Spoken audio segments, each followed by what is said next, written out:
Where the hell is my safe? It used to be in the bathroom, but it suddenly disappeared. Gotta call the police. Wait a minute. My husband swiftly quieted my panic. You're such a drama queen. I took the safe. What the? Why did you do that? It's my saving. What did you spend my 300,000 on? My husband shook his head disapprovingly. Your money is my money. I bought a house to live in with my mom. What?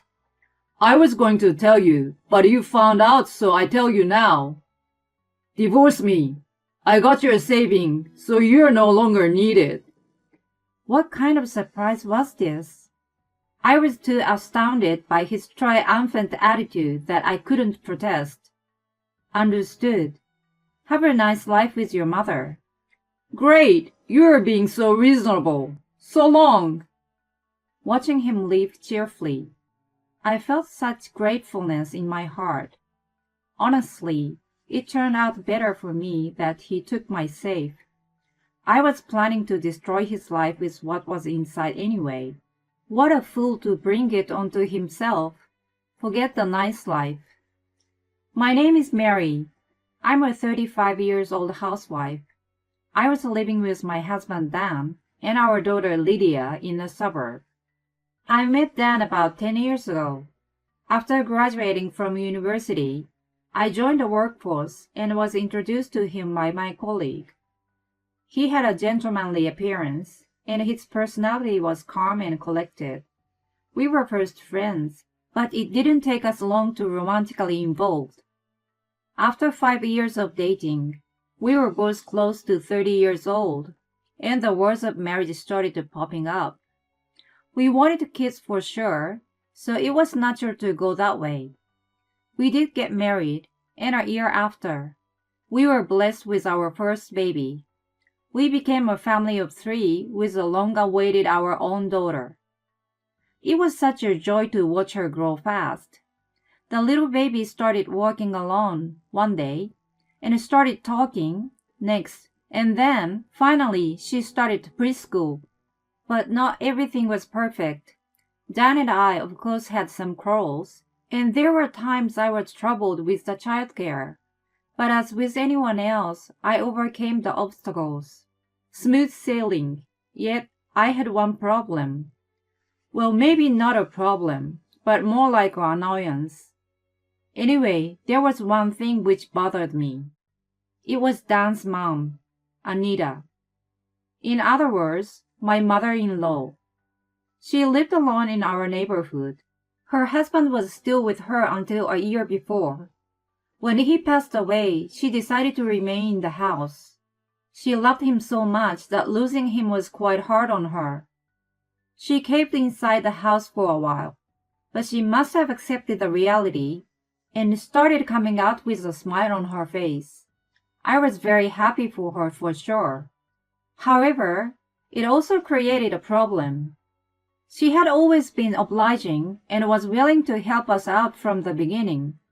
But even though it was coming from her kindness, it became overstepping the boundary. For example, while everyone was out for work or school, she let herself in with a copy of our house key and cooked or rearranged room decorations. Not only this, but she also meddled with our family planning and advised on the plan to purchase our own house. Hi, Mary. How are you? I prepared your dinner already, and the laundry is done too. They are still in the dryer. Oh, thank you so much, Anita. But you don't need to do all that. We can take care of our own things. Oh no, I don't mind at all. We are family. I can do even more if you'd like. You know, I will redecorate your bedroom sometime. I knew she really did these things with good intentions, but I still didn't get it. I didn't think she was malicious and tried to harass me or anything like that, which made it more complicated. I didn't want to disrespect her, so I consulted my friends. Some of them thought it was very nice of her, so I couldn't just bitch about it. I had spoken to Dan about her once, but there was no point. Hey, I want to talk to you about your mom. You know, she has no ill wish, so let her be. Isn't it better that you don't have to cook and clean anyway? We need to appreciate her. I just want her to let us know before she does something. Man, you're too much. So should I tell her then? Whatever she does for us is unwelcome, so don't come over. Is that it? Whenever I tried to speak to him about her, he ended up irritated with me. He was usually nice and calm, except when it was about his mom. He was the only son, so maybe he was trying to protect her after his dad passed away. Even so, I had a hard time accepting his stance. Then one weekend, the whole family was asleep until 9 a.m. I got up and went to the kitchen to make a coffee. I realized that I left my phone in the bedroom while pouring water into a machine. After setting it up, I went back to the bedroom. Dan and Leah were still sleeping, so I opened the door quietly. As expected, they were still in their deep slumber. I walked slowly toward the side table. When I grabbed my phone, I saw the walk-in closet door was ajar. It should have been closed properly last night. I didn't have a recollection of going into the closet, so I assumed it was down. I walked toward the closet, and when I was about to close the door, there was something strange about it. I felt a swoosh of bad feeling and opened the door wide. No, no way! My safe is gone! I completely forgot about Dan and Lydia and screamed at the top of my lungs. What to do? Whoever thought such a thing would happen? I was in total shock and couldn't think straight. I finally came to the sense and I need to call the police. When I was about to tap the emergency button, Dan finally woke up. What are you making the noise for? You're gonna wake Lydia up, he yawned. Babe, my safe is gone. I need to call the police. I looked down at my phone to tap the button, but he rushed to stop me. Wait a minute. Don't be drama. Drama? This is drama. My safe is gone. Foosh disappeared. This is huge. He stared at me while he was looking for words. He looked suspicious. I thought he knew something, so I demanded, Do you have something to say? If not, I will call the police. He kept silent for a bit, and then he finally opened his mouth. I took your safe out, and your cash card as well. I was too stunned that my mouth was agape. I regained my composure and checked my wallet. Indeed, my cash card was gone. I turned to face down. He looked relieved from confession, like he had no care in the world. It made me even more enraged. Why did you take it without my permission? It's my saving inside. What in the world did you buy with my $300,000? My husband shook his head disapprovingly. Your money is my money. I actually bought a house. It's a bit farther out in the countryside. I found quite a good-sized house for $300K. What the hell? A countryside? What are you gonna do with your work? I have a job too, and Lydia will need to change her school. I raised my voice scolding him, but I could care less at that point. He frowned at me for being offended, and then he dropped a bigger bomb. What do you mean? I bought the house for my mom and me, just the two of us. You've been unhappy with her. I'm not gonna keep letting you disrespect her and just look away. Huh? Do you even know what you're saying, you idiot? I snapped at him. He told me to shut up and kept going with his rant. I don't need a penniless wife now. Take custody and just let me get a divorce, okay? I was too astounded by his triumphant attitude that I couldn't protest anymore. Then Lydia, who must have been startled by our shouting, woke up.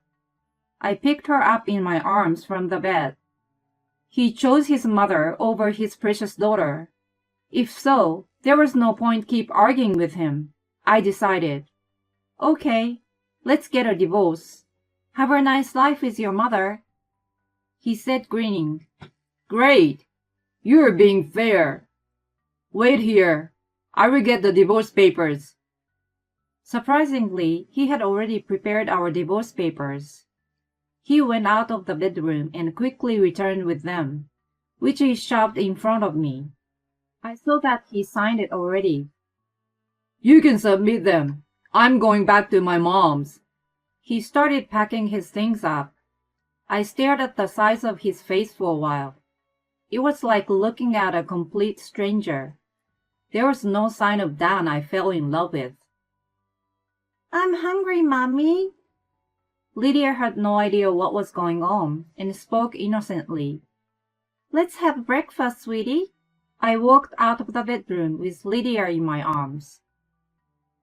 A few days after the incident, Lydia and I were spending time at home. I took a leave from work for a while.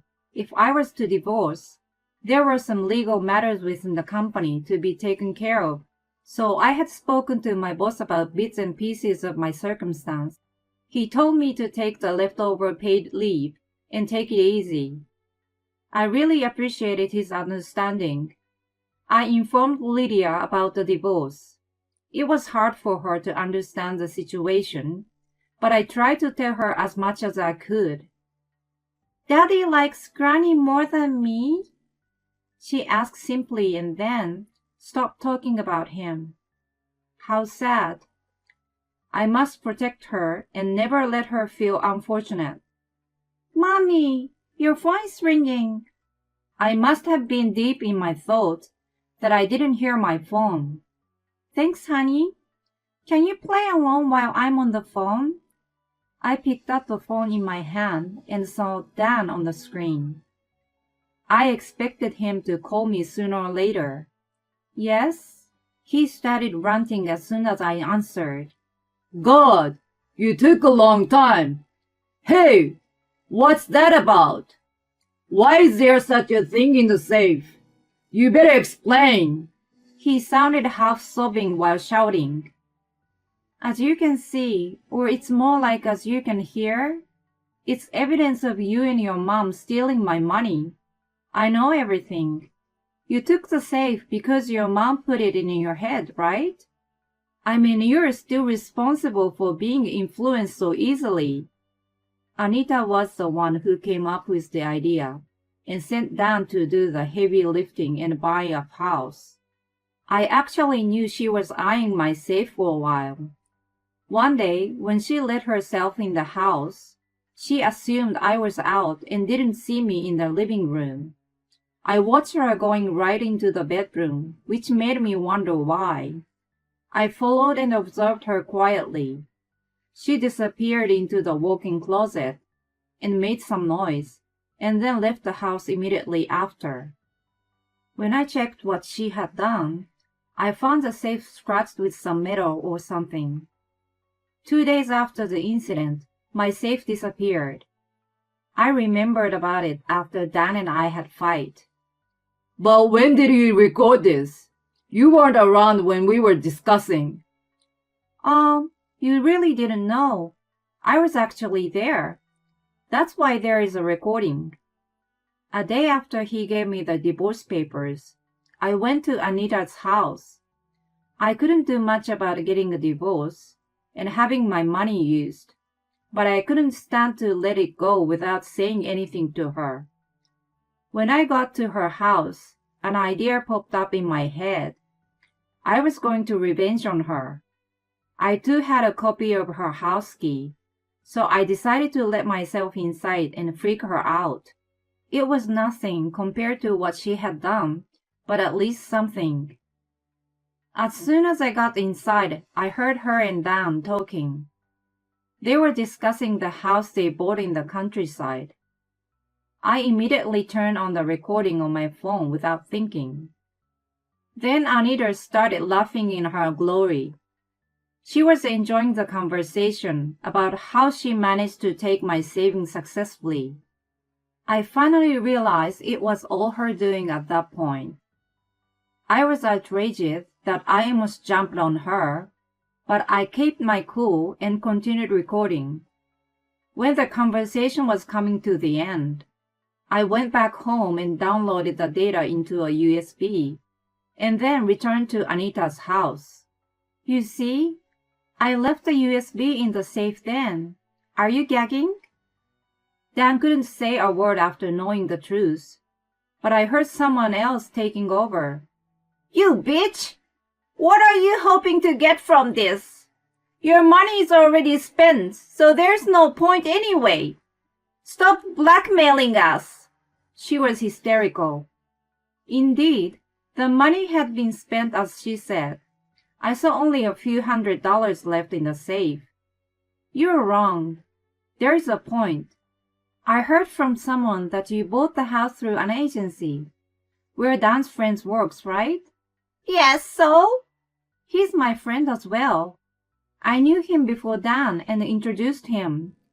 What do you think he would do if he heard this recording? Maybe he would report to the police. Maybe he would return the money after canceling the purchase.